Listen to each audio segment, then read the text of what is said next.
everybody. Welcome to today's Daily Dose. As you can see today, I am wearing a denim jacket. And here's the thing that just kind of cracks me up about denim jackets, maybe fashion in general. Now that I'm, let's say, middle-aged, I laugh at the way fashion trends come around. And you know this too, I'm sure. Some of you remember bell bottoms, and you've seen that those, a version at least, of those wide-legged pants are coming back into style at places even just like Target down the road. Or I remember when I was a teenager, there was a phase where I wore a different type of overalls. And just this last fall, several of our teenage senior girl small group leaders came to church wearing, you guessed it, overalls. So today, as I'm wearing this denim jacket, I can't help but think about my 6th grade year when jean jackets were a thing. And I, as a teenager, convinced my parents to buy me one. But here's the other thing that was a trend back, at least in small town Iowa in the early 90s. See, we wore pins on our jackets, on our denim jackets. These were unique pins that you received at places, or maybe you bought them to remind you of something you loved. And I have some examples here to show you. This one says smile. So you might take that pin and you would put it on this side of your denim jacket.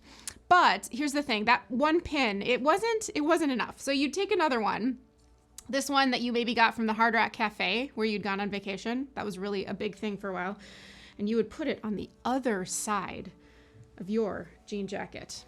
And it wasn't just two, it was maybe a lot of pins. And now you can just picture me, a little 6th grade me with lots of pins, mostly of either funny sayings or pictures of boy bands that we listened to in our boomboxes. And here's the thing that I remember vividly about my jean jacket and the pins that I put on them. I was judged for the pins that I chose. Yes, here am I in my 40s standing here and talking to you, and I can remember the other teenage girls who decided not to be my friend because of the pins that I chose to put on my jacket. And I mention this story today because I'm guessing in your life you can think of times when you've felt the eye of judgment from someone else. Maybe it was like me when you were a teenager, or maybe it was just last week. It could have been for something trivial like your clothing, but I realize it also could have been something a lot more serious. And when you experience judgment of any sort, it impacts you, right? Way more serious than a silly jean jacket is when that judgmentalism turns into intolerance. And that intolerance can get pretty ugly. In fact, I'd argue that today in our world, intolerance is one of the greatest challenges that we face as an entire society. And if we're honest, Christians do not have a great reputation with tolerance. Christians can actually be some of the most judgmental people out there. There are even some polls, some national polls recently conducted that suggest a lot of people, more than 80%, say that they believe in God, but they struggle with the way faith is carried out.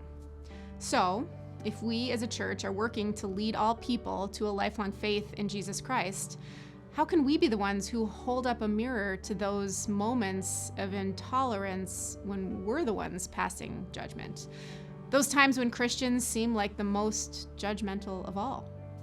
Well, I think it's helpful to start in the Bible to see what Scripture has to say to us. And today I want to read to you from the book of Matthew. And here in Matthew, we hear a series of teachings that Jesus is offering to his disciples. He's teaching to others, other crowds. And these are things that may have been said at different times throughout Jesus' life. But the author of Matthew groups them together in something that we call the Sermon on the Mount. It was named this way because Jesus goes up to a mountain as he's teaching. And here we read in chapter 7, "Do not judge, or you too will be judged.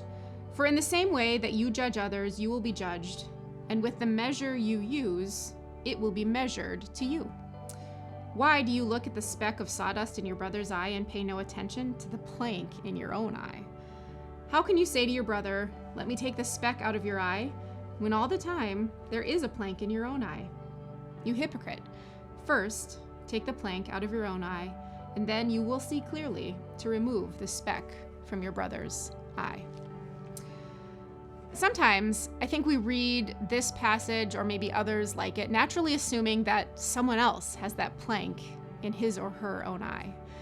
We spend a lot of time assuming the posture of the one who was somehow right. I spent a lot of time focusing on the girl who judged my pins on my jean jacket without maybe remembering the times that I neglected or hurt or judged someone else. But what if Jesus is speaking right to us? Where do we have that plank of intolerance, and how is that influencing our interactions with others?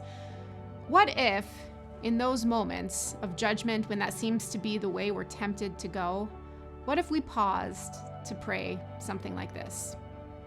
God, help me to see people in the way you see them. Remind me that you give me grace all of the time, so it shouldn't be so hard for me to show grace as well. God, help me to remember that my intolerance, it's selfish.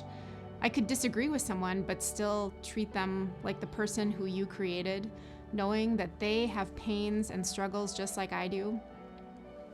God, lead me to be gentle in my words and thoughts and in my actions, because I want others to see you and to know you through everything I do.